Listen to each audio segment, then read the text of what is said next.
Good morning, Washington County. Sorry there was a little bit of a delay. We were having a little bit of trouble getting on live feed, so I was waiting for that. So welcome this morning to a wonderful breakfast on a nice, chilly fall morning. I guess it's football weather time finally, even though I'd still prefer the warm. If I could have Barbara come up to please do our invocation, that would be fantastic.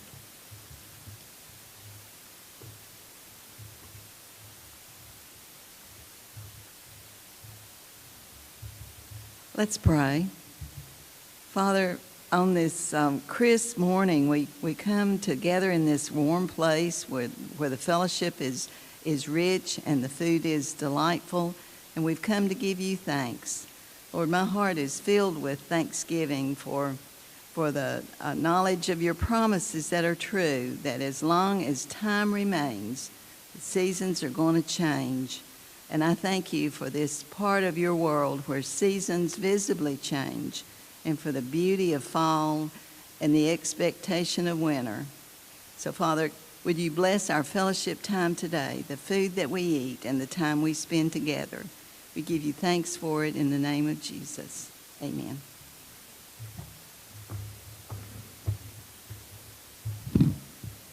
Thank you, Barbara.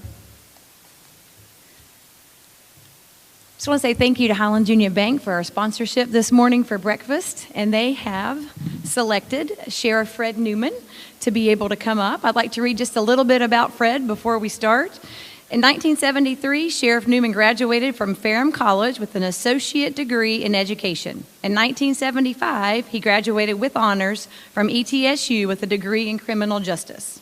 Newman has completed 15 hours of credit towards a master's degree in police administration from Radford University. Sheriff Newman began his law enforcement career in 1975 as a patrol officer with the Chilhowie, Virginia Police Department. In July of 1976, Newman was employed as a trooper with the Virginia State Police, rising to the rank of senior trooper before leaving the agency in 1990. In 1996, Sheriff Newman accepted employment with the Washington County Sheriff's Office as the patrol captain. In 1999, Newman was elected Sheriff of Washington County, Virginia. He is currently in his 5th term of office. Sheriff Newman serves on the executive board of the Southwest Virginia Criminal Justice Training Academy, is a member of the Southwest Virginia Regional Jail Board and the Highlands Community Service Board. Please welcome Sheriff Fred Newman.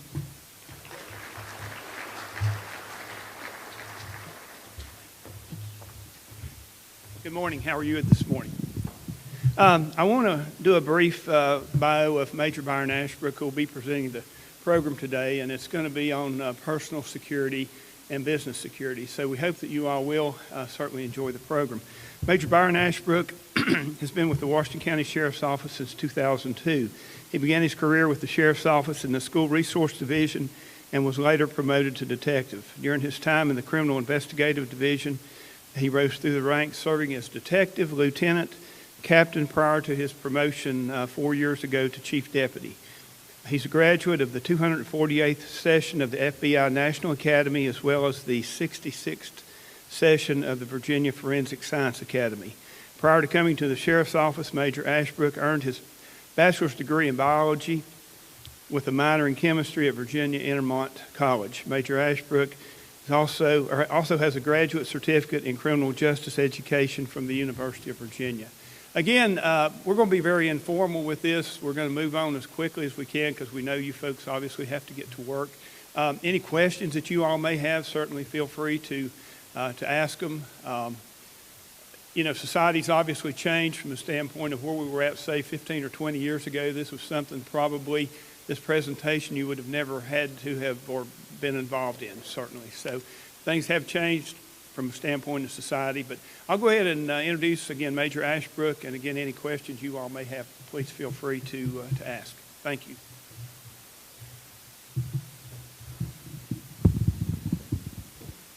Good morning, everybody. How are you? I'm a pacer, so I hope I don't walk off this stage because it may happen this early in the morning. I look through the crowd and I see some people that have seen pieces and parts of this presentation. We do these presentations for churches, schools, businesses, civic groups. So I've combined several presentations into one. I'm very passionate about the topic, so I can get a little long-winded. So I'll try to keep it to 30 to 40 minutes tops. and he'll make sure he takes care of that. A little bit of a disclaimer at the start. I know that some of the stuff we talk about here seems like doom and gloom. I'm not a doom and gloom prophet. I realize that you have a greater risk of getting hurt in a car wreck driving to and from here than you do in potentially an active shooter situation. However, I think we can agree that these things are becoming more and more prevalent. So while it's a very serious topic and it seems like a little bit of doom and gloom that we're talking about, just remember we're very fortunate to live where we do in Washington County. It's a very safe place as opposed to some parts of the country. But it can and has happened here, and I'll show you some examples. So getting right into it, first off, we're going to talk about some personal safety questions. Everybody in here is either a business owner or works for a business. There's some things that you can do to keep yourself safe at work and in your personal life. We're going to talk a little bit about workplace violence. We'll talk a little about the profile of an active shooter, some indicators of potential violence that you may see, some situational awareness. That is probably the most important topic that we're going to talk about today. The courses of action that you can take based on where you are. It's important for you all to know what law enforcement is going to do and what our proper response should be. It may not be what you think. Some business or physical security concerns that you should have for your place of business. How to set up an internal security team. And lastly, some legal issues that you're going to be dealing with. So starting off right off the bat, do you all have Facebook? Who in here has Facebook? Yeah, who in here has Twitter? It's more prevalent on Facebook. All right, my question to you about personal safety and security. How many of you all, when you go out on vacation, you post that picture and tag where you are? Hey, I'm at the beach, and you tell everybody where you are. All right, what are you telling some people? I'm not at home, right? My home is wide open. You can break in if you want to. And believe it or not, we've worked a number of cases where people find out that people aren't at home, and they break in because they've said they're away on social media. So maybe you're not like that. Maybe you're not that maybe you're not that technologically advanced, but maybe your children are. So your kids get on Facebook and they post that you're out of town. You got to keep that in mind, folks. And I hate to say it, it's probably best to save those pictures for after you return home. Because anymore, people do look at Facebook, people watch it, and they can find out if you're home or not. Just a thought. Are my social media settings set to the most secure? We have issues and have had issues with people cloning or coming up with fake Facebook accounts. Have you all ever seen that? You've got a friend, you're already friended by them, but then they try to friend you again.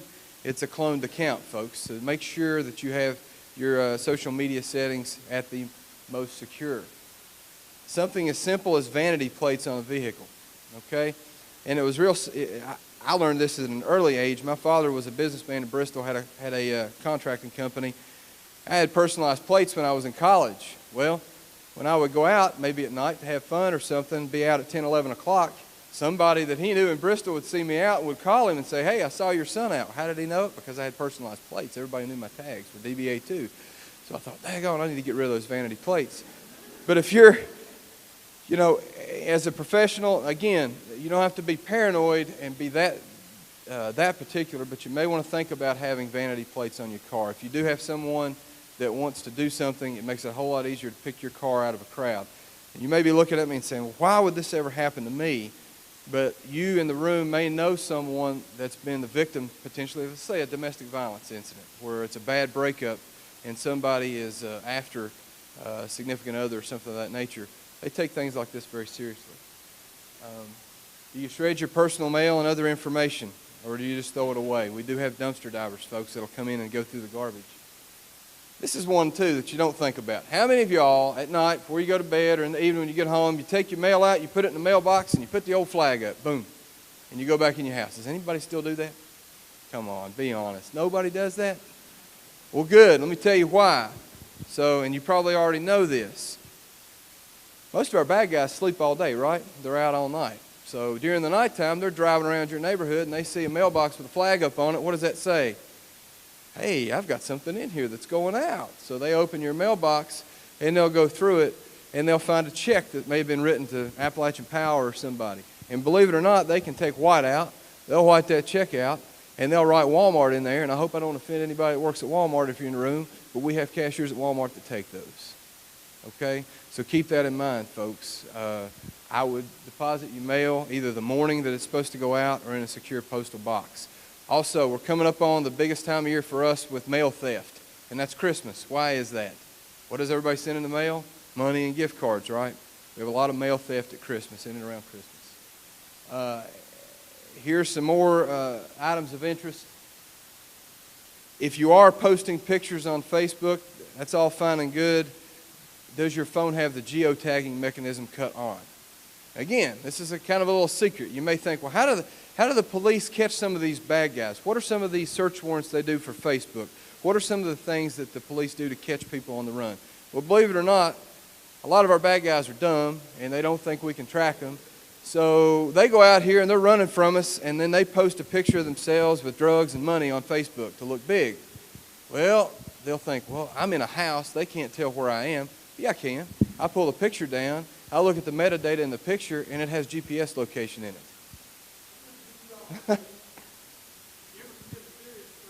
Throw away. That's true. He's right. He's right. He's right.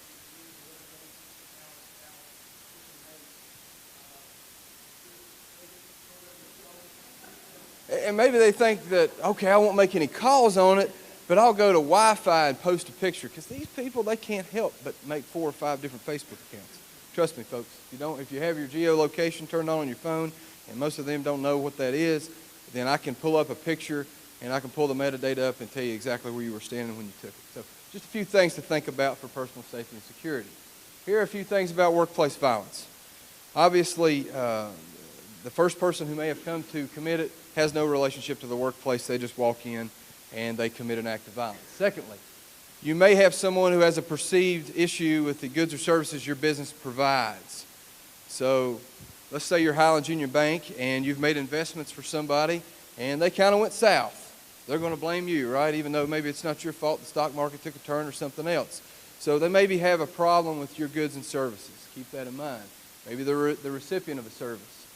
This is a big one that we have here, and I'll let the sheriff talk about it. Maybe they have an employment relationship with a current or former employer. Sheriff, ask them who the most hated man in any company is.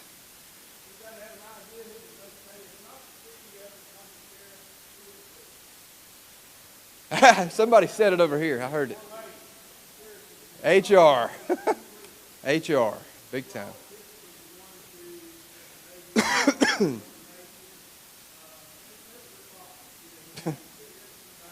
Never. Yeah.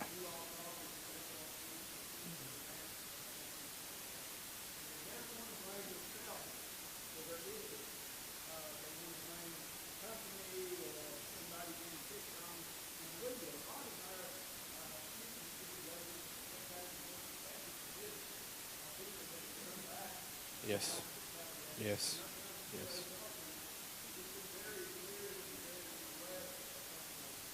So, and lastly, maybe they have a personal relationship with a worker there, and we've had a lot of that. I think you can think back, you may think, well, this stuff doesn't happen in Washington County. Yes, it does. If you all remember what happened at Permatile back in the early 2000s, that was as a result of a personal relationship, folks. So, though we think that this happens elsewhere, it does happen here, unfortunately. Here's a little bit older stats, they're back in 2014, but the school shootings get all the press, and they should, because there's nothing more valuable than our youth. But if you see, business is where the majority of your active shooting incidents have taken place. Okay? Keep that in mind, folks. Active shooting incidents last 8 to 12 minutes.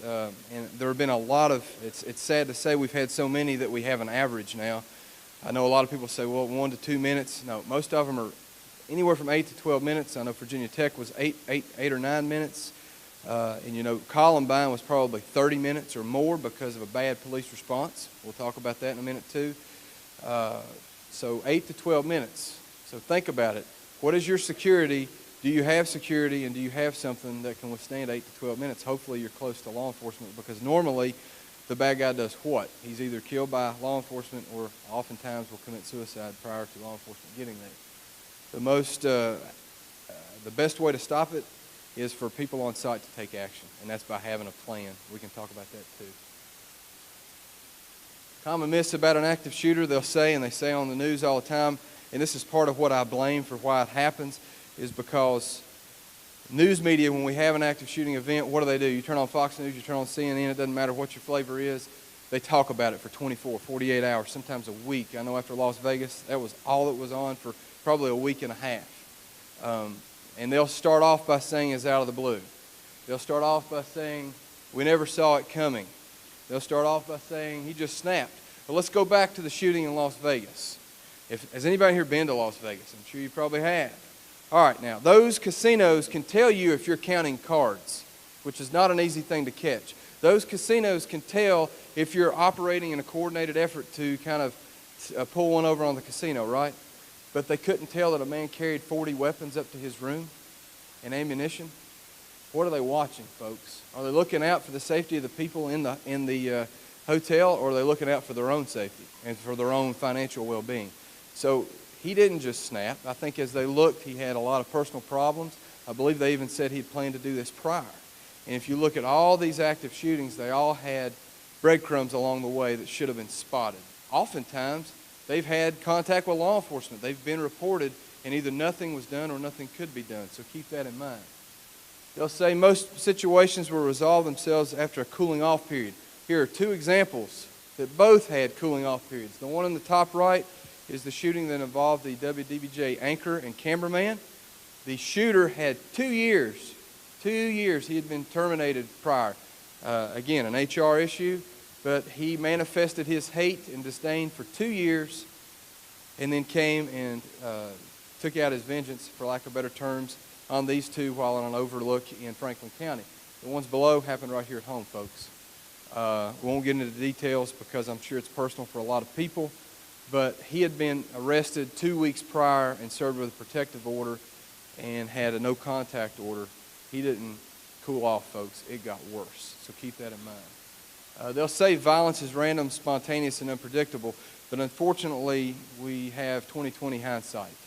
And a lot of people don't want to get involved or they're too scared to get involved. Here are the realities. Indicators are always present, always. It's called leakage, folks. And leakage you're going to see is this right here. Who is this guy? I know a lot of you guys that have seen my presentation know who this guy is. That's Dylan Roof, the shooter from Charleston. These pictures were pulled off his Facebook page. Now, did his friends know he had a problem? Yes. Did his dad know he had a problem? Well, I guess if he thought it was a problem, because his dad, 2 or 3 months prior to the shooting, bought him a handgun. Now, if they'd had Facebook back when I was growing up and I'd posted something like this, my dad would have pistol whipped me. He would not have bought me a pistol. So, obviously, this is leakage, folks. If you start seeing this or your kids start seeing something like this show up in news feed, and maybe you all know that. You've got a friend on Facebook and you're scrolling down through there wasting time, and you see that one person and you're like, man, that post, that's just not right. And the next day you see it. That's just not right. That's just indicators that something is not right with that person. Obviously, there were big red flags with this individual here. Nobody paid attention, and I think the FBI was able to prove that maybe one of his best friends knew he was plotting this and ended up lying to the FBI about it, and they ended up charging him, putting him in prison. What you may not know is he went to a second church in Somerville, just up the road from Charleston, and I guess thought better of it or didn't go in and shoot, but they were pretty sure that he was planning on doing it to a second church miles away from the church in Charleston. So keep that in mind. Some situational awareness, folks, and this is the biggest part. If you take anything away from today, take the situational awareness piece of this away. I will say that an active shooting situation will be most like any situation you've ever been through. Do I have any veterans in here? Thank you very much for your service. And I'll say most likely because you all have been through boot camp. You've been through a lot of training, right? It doesn't matter if you're 75, 80, or if you're right out of boot camp, you're going to snap back to exactly the way you were trained. Now, you may not be able to move as good as you used to, but you're going to recognize the signs and sounds of a shooting.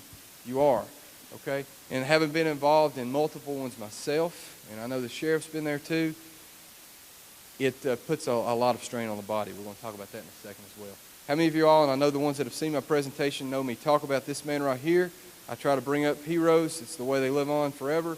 This professor was a professor that was at Virginia Tech, and I may get a little bit of this wrong, but I'm pretty sure I've got it all right. from talking to the detectives and agents that worked the scene. As soon as Cho began firing his shots, the professor immediately reacted, and he knew what was going on.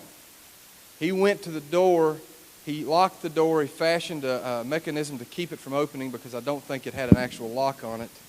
And he barricaded it with his body, and he told the people in his class to get to the back corner of the room. Some of them started jumping out the window to get themselves away from the situation. I believe only one student in his classroom died.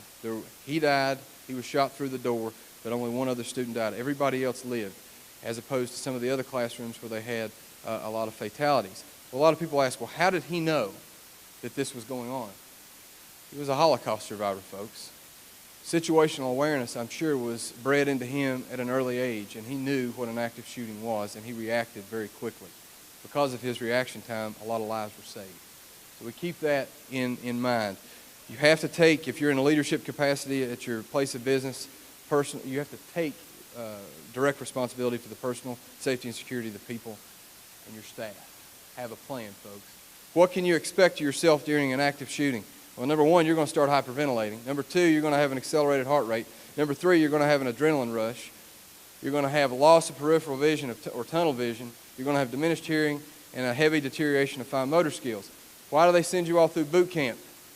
To overcome all this in combat, correct? Because you're going to have it there too. So why I bring that up now is if you don't have a response plan at your place of business, waiting until something happens is not the time to get it, because you're not going to think clearly when this is going on, folks. Anything you want to add? Haven't been involved in these. I can tell you it's all true. This is a great book for those of you that like to read. It's called The Unthinkable, especially if you like nonfiction. It talks about the 3 stages of a crisis event. Number one, the first stage of a crisis event is denial. In the first 3 chapters of the book, it talks specifically about the denial that happened during a pretty major event in this nation's history, and that's 9/11. They talk about what the occupants of Tower 2, I believe Tower 2 was hit first, what the occupants of that building were told to do. What were they told to do? The occupants of Tower 1 were told to shelter in place, right? We've got this under control. Don't panic, don't get out. They started evacuating building number 2 after it was hit. To tell you about the denial part of it, they polled everybody, they did research, everybody that evacuated, and they asked them, what did you do prior to evacuating the World Trade Center? 5,000 people responded that they went to their desk, cut their computer off, tidied up their work area, and left. Now, I don't know about you, but if the building next to me had just been hit by an airplane, I probably wouldn't be worried about cutting my computer off. But what do we all do at the end of the workday? We go to our computer, we cut it off. They're programmed, folks, and they were in denial. They asked one woman, what do you think happened? Why did you not evacuate first? Well, her first answer was, I thought it was an accident. Okay, a lot of the news reporters thought it was an accident too, right? They came on and said an airplane has accidentally flown to the World Trade Center. When you look at the route that airplane took, you can tell it was no accident. So they asked this lady who didn't evacuate after the second plane hit, they said, why did you not evacuate after the second plane hit? She said, well, I thought they may have been racing. Really? Okay, so denial, folks. Denial, okay? And when we get into denial, we go into what happened in Aurora at the theater when Mr. Holmes went in through the emergency exit and started shooting up the occupants of the theater. They asked the occupants of the theater, what did you think was going on? They thought it was part of the movie show. It was the Batman premiere. They thought that the shooting and all the chaos was part of the actual movie. So the first stage, folks, is denial. The second stage is deliberation. When this woman who thought those 2 planes were racing finally realized that something bad was going on, that's the deliberation part, folks. And last is decisive movement. And however long it takes you to get from A to C can tell whether or not you're going to survive. Moving on, situational awareness. The first one is just awareness itself. Now, for everybody that likes to go out to eat, I challenge you, this Saturday or Friday night when you go out to eat, walk in your restaurant and just take a second and look and see who's on this. You look around that restaurant, and 90% of the people you see, the husband's going to be sitting on the phone, the wife's going to be sitting on the phone, and the kid's going to be sitting on the real expensive Fisher-Price version playing Angry Birds. They'll look up every now and then, get a drink, grunt at each other, and talk, and then go right back down to their phones. Am I not right? You don't believe me? Sit at a stop sign in Washington County, any road in Abilene, and watch the people using their phones when they pull up. And we are going to start an initiative. You want to go ahead and tell them what we're going to do on Interstate.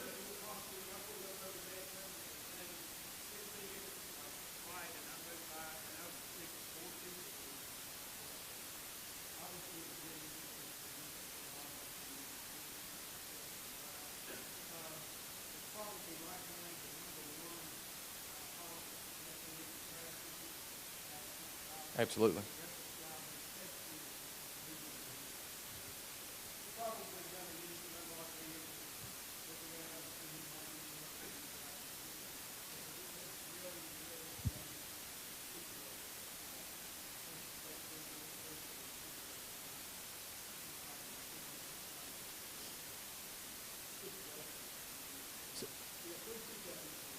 Absolutely.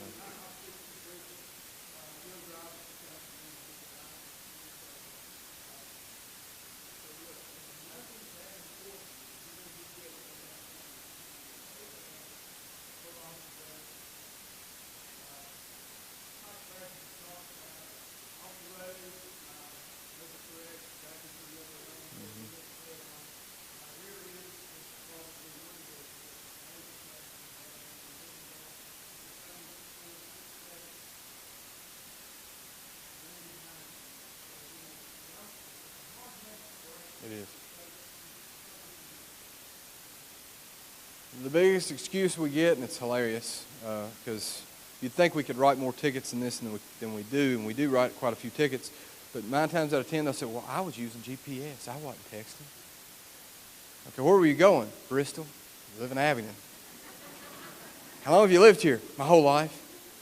Okay. So, sometimes they don't tell us the truth. Keep that in mind. But folks, awareness. Now, how many of you all, and I can go ahead and tell you, I can pick out the ones, when you go into a restaurant, do you sit with your back to the wall, and you leave, most of the time the men sit with their back to the wall so they can look at the restaurant and they leave their poor wife hanging out there to dry. Well, I've got it, honey, it's okay, right? My wife knows, when I walk in the restaurant, she knows I'm getting the seat next to the wall, and she'll look at me, and she can tell if I've locked on. She'll say, did you arrest him? Is he wanted?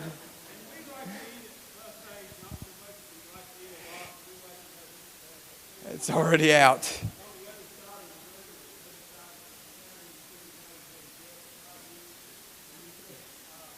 That's right. That's right. It's a true story, folks.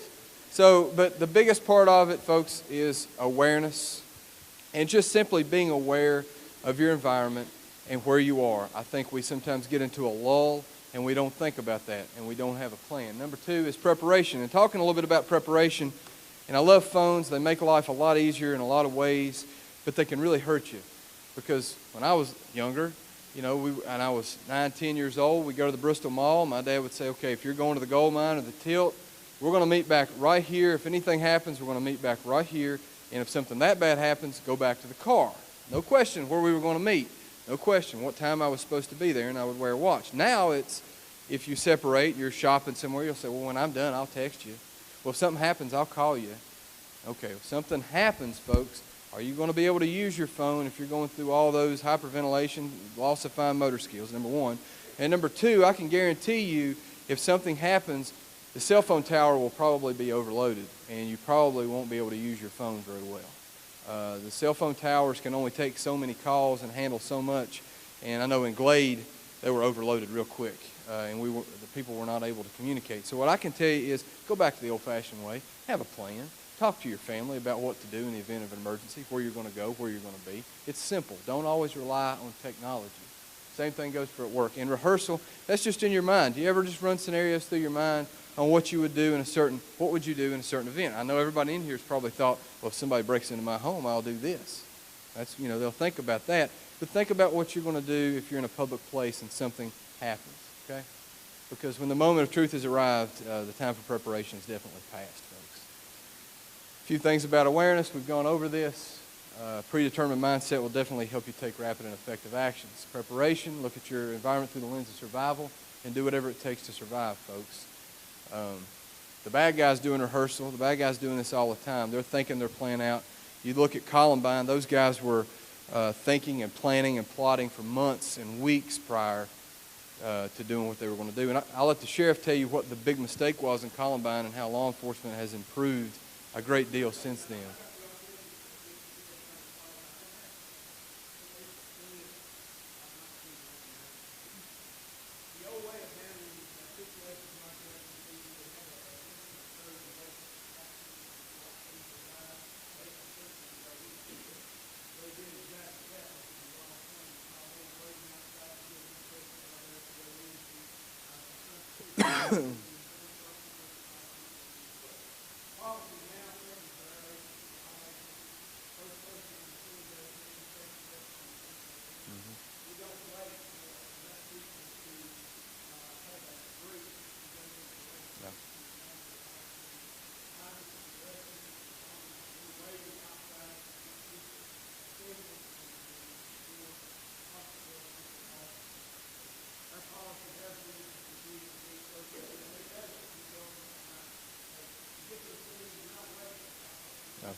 The courses of action that you can do in one of these instances, obviously, number one is run, remove yourself from the scene, and if you decide to do that, don't freeze. Don't go back for belongings, things of that nature. Number two, hiding. That's a lockdown. That's what we do in school, because running would create mass chaos and would create more injuries than locking down.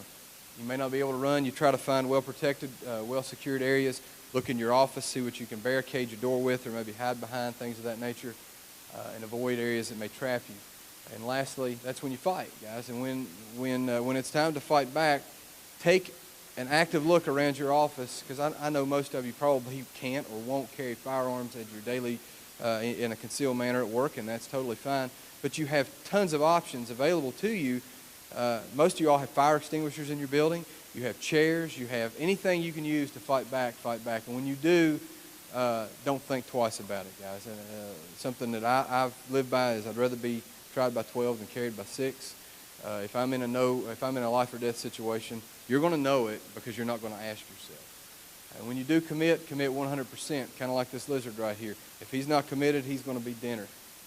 All right, so keep that in mind, folks. Don't freeze. Again, law enforcement response, just like the sheriff said, we're going direct to threat. Believe it or not, if I go into an active shooting at a school and I get shot, the next guy behind me is going to pat me on the back and step right over top of me and keep going, probably drop a tourniquet on me if I don't already have one, if I'm shot in an extremity. They're not going to stop and help injured people, because all the time they waste helping injured people, more people are getting shot. We think about what happened in Parkland. What did that officer say? Oh, I was assessing the situation. Oh, I thought it was firecrackers. What is that? That's what, denial, right? He didn't think it was gunshots. Keep that in mind, folks. All right. Back to your physical security at your, speaking of Highlands Union, I know you all are here. Banks are way ahead of this. Banks have had high security for over 100 years because of what they deal in. But you've got to think about the security at your building. Do you have a property border? Do you have, what kind of security do you have in your parking lot? Do you have cameras? Cameras are very cheap, folks. And I suggest cameras for every place of business. Number one, not only does it protect you against false allegations or things that may be said about what happens in your building, it protects against property loss, damage, and theft. And it won't stop an active shooter, but it'll definitely show what has happened and may show prior people that have been there. Anything you want to add about cameras? I know you've talked about that before. You have screening at your main entrance and lobby. Yes, you should if you're a large agency. Do you have cash handling procedures? Some of the small businesses in the county, maybe you run a restaurant and you do the same old thing every other day, and you lock up and you cash out your till and you got your front door open. I encourage you, if you can, when you're done and you're ready to count the money, lock that front door, folks.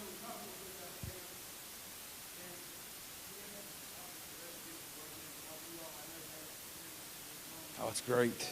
We love it.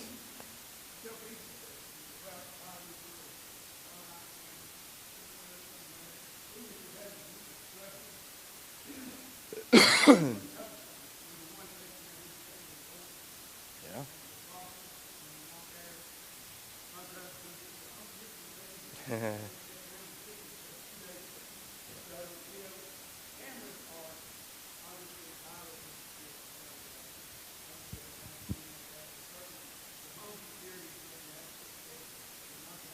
No.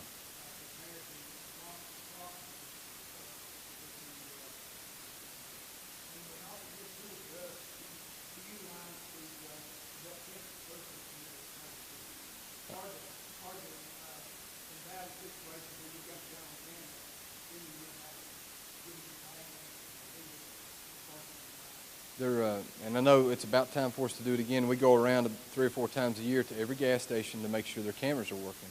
Having worked a number of gas station robberies, nothing made me more frustrated than to show up at that robbery at 2 o'clock in the morning and the cashier to say, well, the cameras aren't working. They haven't worked for weeks. Because that was my best evidence and the best clues that I had. But back to cash handling procedures, folks. Everybody thinks well, I'll say this. The biggest robbery that I've worked was robbery of a grocery store after quitting time because their cash handling procedure wasn't done correctly. I know a lot of the banks have very stringent cash handling procedures, and that helps us solve anything that may happen. It's also served as a deterrent for people that want to commit bank robbery. But just have good cash handling procedures. It'll make you less of a risk. Real quick, and I'm about done. Internal security team, if you have a larger business, this is how you set one up, and this is who you need on your team, folks. You need to have responsible, level-headed, trustworthy people, be able to activate it on short notice. You should meet quarterly for discussion and planning, and if you've got a large corporation, you're going to talk about places for security cameras. Are our cameras working?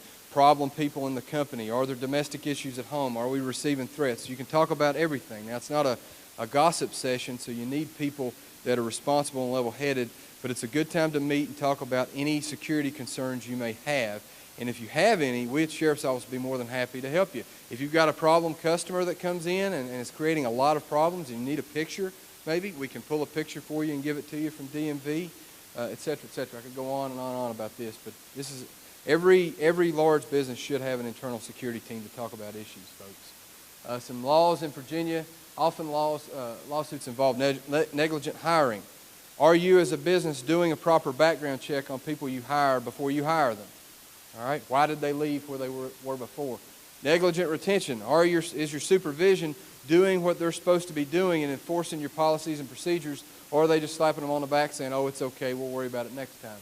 Negligent supervision, right back to it. Inadequate security, that's another big one. What are they suing the casino for in Las Vegas? Inadequate security, folks. So that's going to be a big one for lawsuits and OSHA violations. I know we lean heavily on supervision and negligent hiring and negligent retention. We try to avoid all that. Oops. Then if you haven't documented the problems before, it's hard to deal with that larger issue, folks. But in the end, take steps to secure your personal security, folks. Keep it simple. I try to do the KISS method. I keep it simple, stupid. Try to keep it simple because in the event of an emergency, simple is best. Practice situational awareness daily, and based on where you are, know your course of action. Folks, like I said, I can get long-winded. I tried to cram something into about 40 minutes. So any questions, comments, hate mail?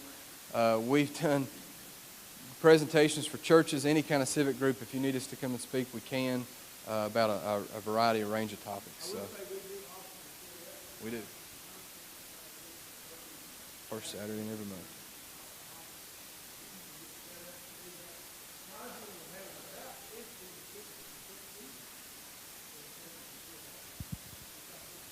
Yeah.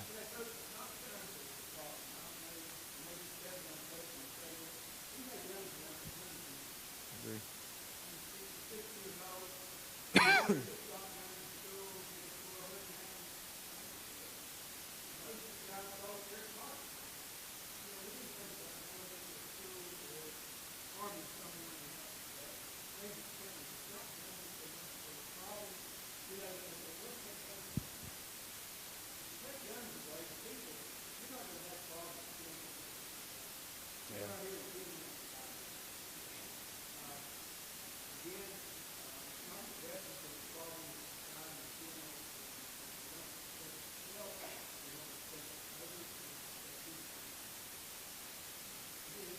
Questions, comments?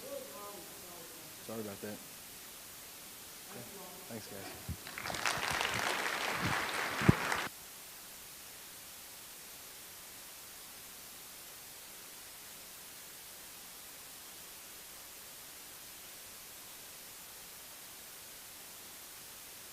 Well, my brain is going 90 miles an hour, thinking about all the things that I need to do at my businesses and my kids at school and all that fun stuff. So thank you all very much for coming. We appreciate it very much.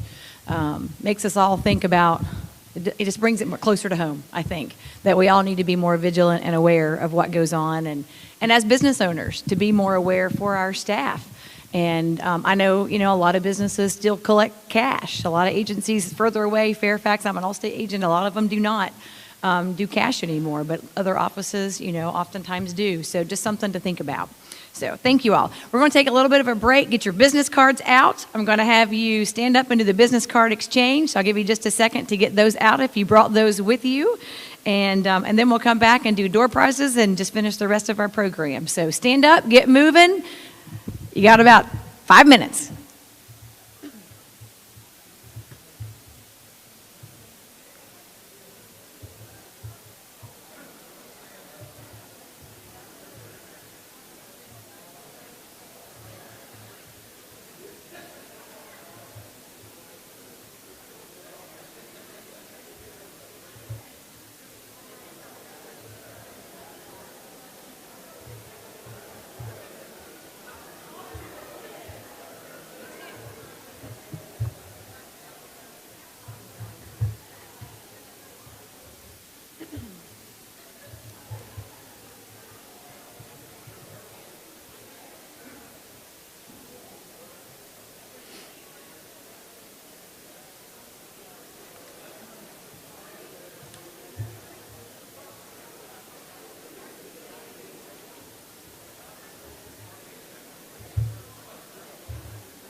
1 minute.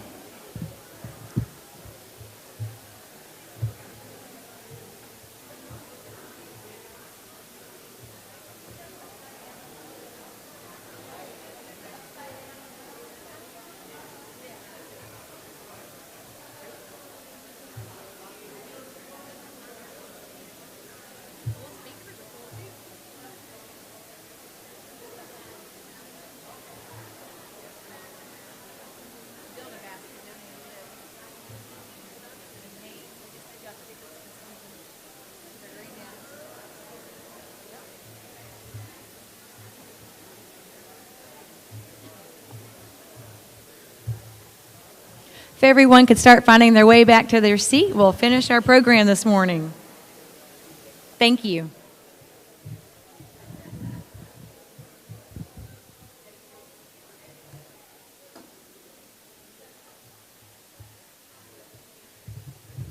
Our door prizes this morning have been graciously donated by Highlands Union Bank, Haynes Greenhouse, Farm Credit, Build-A-Basket, and I think that might be it up here.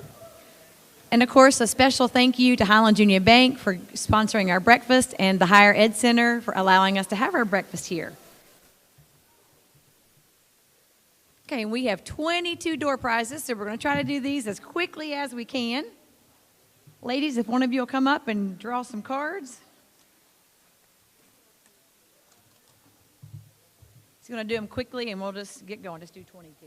Can't give me the first one, though. Yeah, there we go. Joseph Johnson is our first winner. All right. Michael Summers. Oh, right over here. Thank you. Natalie Blankenship, King University. Jane Razor, back there in the back. Thank you. Melinda Leland, United Way. Sandy Ratliff, VCC. Patrick Caleb's Realty. Amanda Shell, Bristol Herod Courier. Have we gotten everybody? Am I reading too fast? Amanda, where are you? Has everybody else gotten their prize so far? Oh, and Mr. Caleb's back there. Have you gotten your prize yet? Okay. She's coming. Elizabeth's coming. No. Kelly Goen, Bristol Herald Courier. She's right here.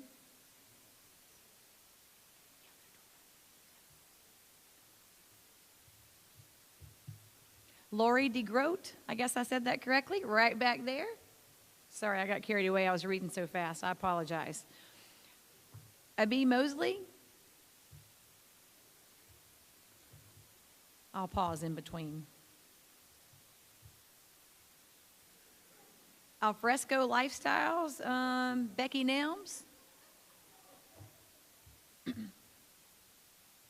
Gene Copenhaver, First Bank and Trust.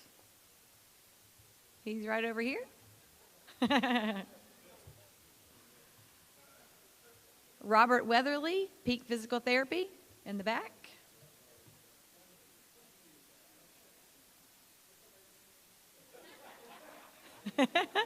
Angela Chavaski, I mess that up every time. ODU right here.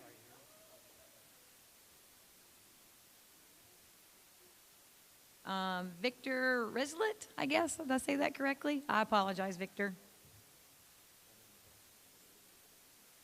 Jody Kimple from Healing Hands.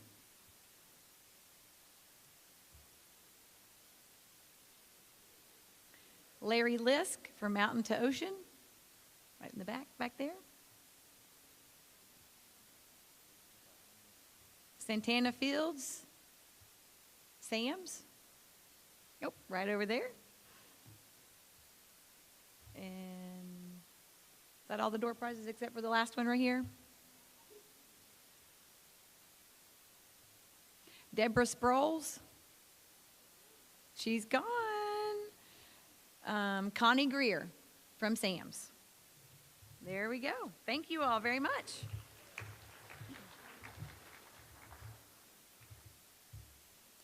Okay, this will be our chamber spotlight person. So I'll go ahead and just, y'all have already be seated. I'll just draw one. I won't look. I'll look that way. Chamber Spotlight is the Fairhaven United Methodist Church. Michael Summers. Okay, over here. If you can just get with the chamber, and then they'll put the information on the chamber website for the month, okay? And then we have an infomercial, but I think what I'll do first, before we do the infomercial, where is Christy Helms? Oh, there she is. Let's just do the infomercial first. How about that, real quick? Okay. We're going to do the infomercial. So if you get chosen for this, you get to give a 60-second information about your business right now, on the spot. And that would be the free clinic, Kathy Lowing, Maine. Oh, there she is. Christy will bring you the microphone. Good morning. Wow, that's really loud, or I am one.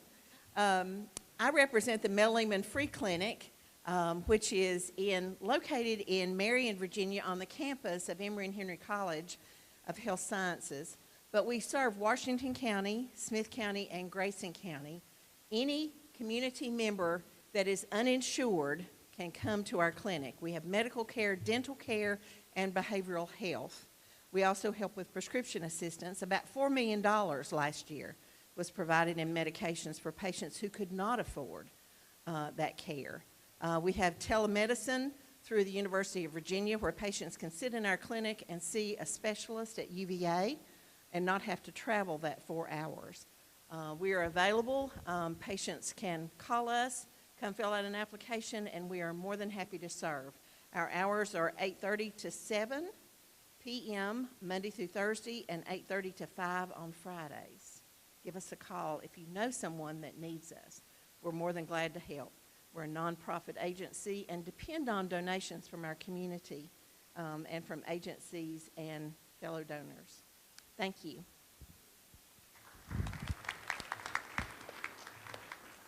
I have two new members to introduce. The first one is Larry Lisk with Mountain to Ocean Accounting. And Larry, I'll let you stand up and tell everybody a little bit about your business.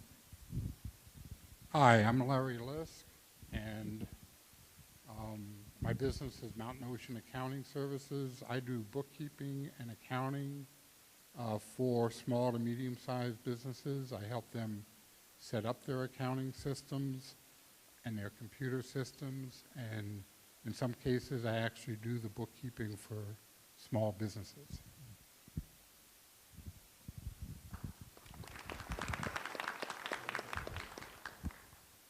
And then lastly, I have Cassie Rowe with Build a Basket. I lost her. Oh, there you are. Sorry. Hello. Like you said, I'm Cassie Rowe. We do Build a Basket. This is my husband, Scott. We do like corporate gifting and custom gift baskets, and you guys saw the little door prize. We did that one as well. So we're gearing up for Christmas, so if you guys need anything, just let us know. We're at exit 14 across from Pizza Inn and Dairy Queen in the little shopping center there. So you guys just come and see us. Thank you. That's all I have. Thank you. And if you are a new member, we had started something new recently. If you could just hang around right after so we could get your picture so we can put it on the website, okay? We'd appreciate that. So thank you, and thanks for joining the chamber. There is a green sheet on your table. Make sure that you have signed up for that. There's also a list of calendar events on your table, and I noticed earlier they had it running on the slideshow as well, so that's helpful as well for upcoming events. And then Ken Vittum. He was selected as the new interim town manager. Can you stand up for us there? Of Abingdon. He's in attendance. Thank you so much for coming this morning.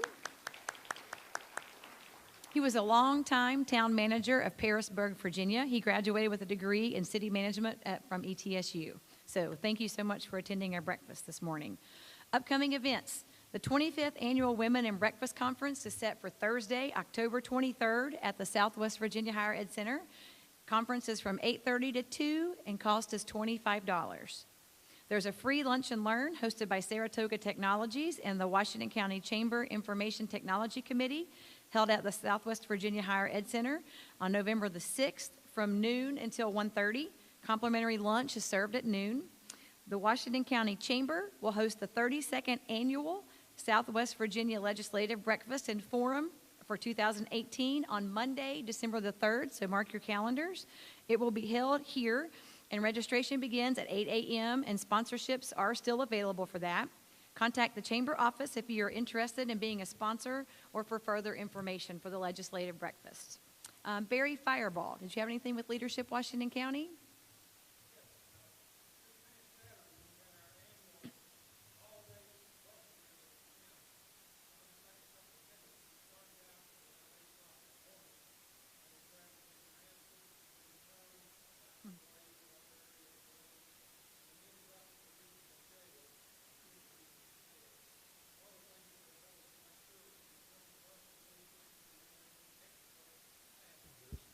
And we did not, by the way.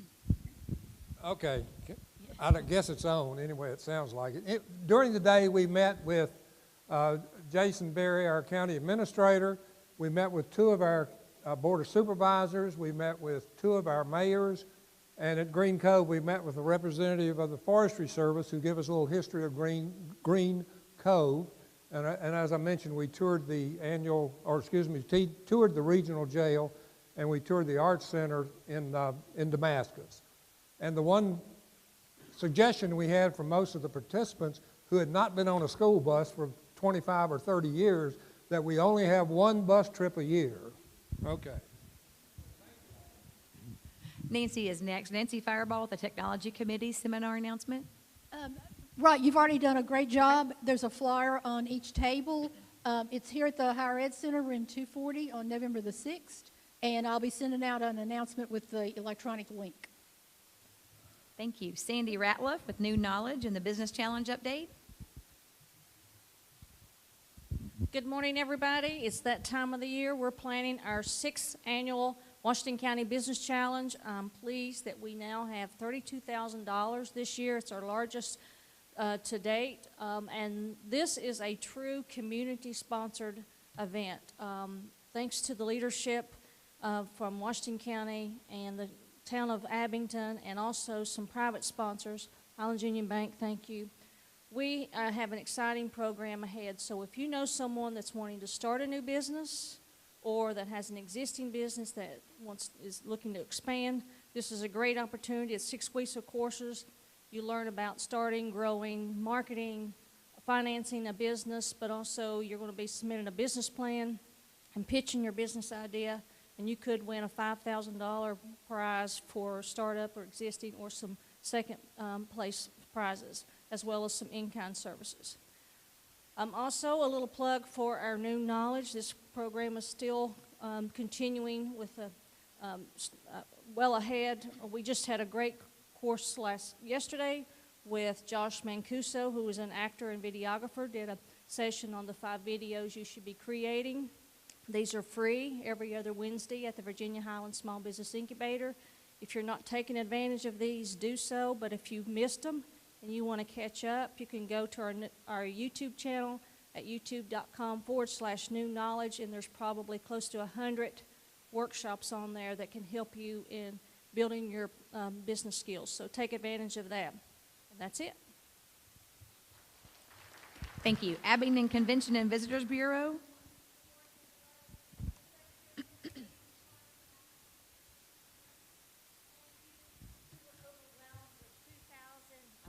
We were overwhelmed with 2,000 at least participants.